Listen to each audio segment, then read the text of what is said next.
So this program where I've ended up landing to teach is exactly that. I wish they'd had it when I started, because I probably would have taken that as well. It would have developed, it is the career path for corporate fitness, which really didn't exist before. I didn't know what corporate fitness was until I took, with one program in our communications course, was called Industrial Organizational Behavior. Doesn't that sound fascinating too? Almost as good as the words course, eh? I took all the best ones. But you could choose any topic for the main project, so I took corporate fitness. And at that point, there were no stats in Canada, there were only stats in the US. And funny that it wasn't too much of a thought at the time. I just chose that because I liked my phys ed. And then 2 decades later, that's what I'm doing for my business. And that's what I'm teaching people at Sheridan College now. So it's interesting trying to now blend them even further as I evolve through my career path. And then getting into teaching fitness, moving from those physical workshops to try and train other people so that they don't have to copy the records onto tape and watch the 20-minute workout in order to teach a class. Not that that happens anymore. But I was teaching for 3 years before certification even came into existence. So again, we've come a long way with that. So it really is trying to bring all of those 3 things together, the final one being public speaking.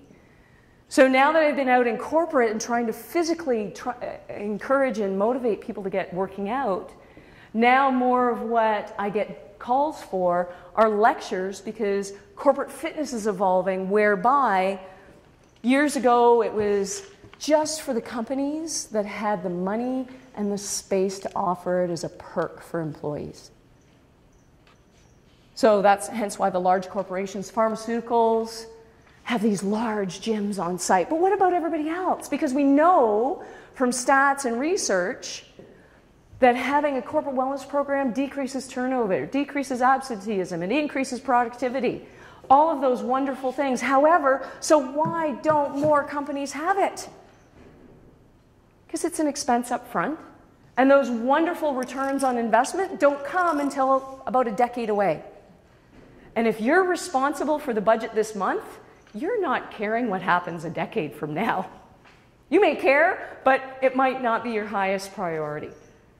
However, again, the double-edged sword, it's good and bad. There are now so many stress-related injuries, repetitive strain, poor postural positions, and overall stress that are creating immediate costs on WSIB and short-term disability. So now it has become a monthly bottom line issue, because every WSIB claim is going to cost a company anywhere from $15,000 to $80,000. So now if you have to look at that on your budget, all of a sudden you're thinking, corporate wellness, that might be an idea. And yet, not everybody has the space for that. And this is where creativity comes into play. Not thinking on just one straight path, but looking outside of the box and outside of the gym. Thinking what kinds of things you can do functionally and motivationally that will make a difference. Because one of my least favorite words on the planet is wellness. What's the first thing you think of when you think of a wellness program? Canada's Food Guide, a flyer that's posted in the cafeteria, something that's flat and very one-dimensional. Wellness does not work. Activity works. We know that you have to change habits. And a flyer posted in your coffee station is just not going to do it. So we've actually been really putting our heads together to think of creative ways, because all of these companies now are in need. Their bottom line budgets are being impacted by each and every repetitive strain injury. They need solutions, and Canada's Food Guide just isn't going to cut it. So now we've come up with a whole menu of services that include more active things, because that's the really cool thing about fitness right now. Everything is body weight and simple. We've really come back to the basics. Move your body more, move your body weight, use gravity. All the things you learn in the wonderful lectures here in the kinesiology program on biomechanics, all of those things now apply. They're all in vogue. It's very trendy. Getting away from equipment and simply learning about our bodies. So those are the kinds of programs that we're starting to implement, and more really encouraging people. And motivation is a key thing, and that's where communications comes right back in. So after a bit of an ambiguous start to my career, it kind of evolved by accident, but you know what? I had to be there with energy and enthusiasm for those accidents to occur. And that's a key thing. But I really was able to blend those two areas in my career, and there was no path carved out when I started. There was no corporate fitness. There really wasn't media fitness at that point, and there certainly weren't boxing instructors. So I was able, just by sticking to my values and my passions, really carve something out for myself. I love teaching and training, working on deadlines. That's probably one of the things that were self-imposed. I imposed my own deadlines here because I was a big procrastinator. Who knew that that would be a skill I would be using these days? Love that now. So my parting thoughts: the path less traveled can be really far more interesting. And there isn't always a job description. That can be one overwhelming thing. When you're sitting here as a student thinking, what job do I want? Sometimes it's just not listed on Workopolis. So you really need to figure out and identify what your core values are, what you love to do. And you hear this so often in motivational speaking, and sometimes it sounds really as fluffy as the word wellness. But if it sounds fluffy, dig deeper. Because out of wellness, we say wellness because we don't know what else to say. But a healthy workplace, to me, is something that sounds more concrete and that I can work with.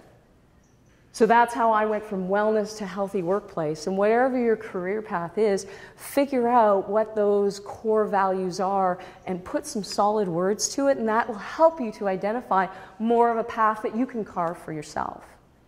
And really sticking to things that you're passionate about can help pull you through those ambiguous periods where you don't think you know what you're doing at all.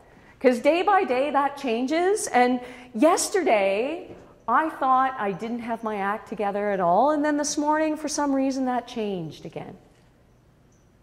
So you'll have those fluctuations. So if you're sitting there as a student right now and you're unsure of what your skills are and what your path is going to be, it's tough to hear, but hang in there. Follow your passion and those things will become clear. And at the very least, you'll enjoy that journey and that process. And you'll learn things that you want to learn. What would I do differently? Well, I'd work a little harder at school, but then I would have lost that skill that I use week in, week out at CTV. They called me this morning actually and said, you know what, we'd like to do a VTR, which is a taping outside of the studio, because there's new stats coming out Wednesday and we want to be prepared with something. Can we do that at your house on Monday? Okay. You know what, we never get advance warning at CTV. It's always something that happens next day because of a report coming out. Things change minute by minute. So that procrastination skill or that work skill, leaving things to the last minute, actually kind of worked in my favor now. Not to encourage people to do that. I would not procrastinate, but again, I use that skill on a daily basis. And finally, would I be more adventuresome? Anybody sitting there thinking, oh, I should be more adventurous? One of the things that I do on the side as a hobby is fastball. It was my main sport growing up. And one of the recurring themes of what I love to do, both in my industry and with fastball as I'm coaching again, is to help to give kids the opportunity that I didn't have. I came from a small town. We didn't have a junior team. I was fortunate, lucky enough, to be chosen for a national fastball team. I knew nothing. We traveled an hour and a half just to get to practices. Don't I sound old? Like I might as well be walking with bare feet through snow uphill both ways to school or something. But I really didn't know anything at that point. I was 15 years old. I wasn't even old enough to drive myself, and I was playing on the junior national team. And it was a wonderful opportunity. And what else came out of that? I had the chance for a scholarship down in the States. Did I take it? No, obviously, because I ended up here. I was too scared. At that point, I was in grade 12 when that opportunity came up. And again, it seems like a silly thing now, but all I could think of is at that point, scholarships weren't really guaranteed, and I could get down there and end up having it revoked and be back on my parents' doorstep 6 months later and 6 months behind my friends who would have all been halfway through their grade 13. And that became the deciding factor. And often, I regret that, or think I might regret that. And yet, that one decision would have changed so many different things in my life, I can't really say that I would change that at this point. It certainly would have changed my choice of coming to Laurier, which would have changed all of my long-term, lifelong friends at this point too. So all of the things that I say here that I would do differently, I don't think I would. So I guess my final thought on that is, don't be afraid to make or not make decisions for yourself. Just be there and be passionate about the decisions you do make.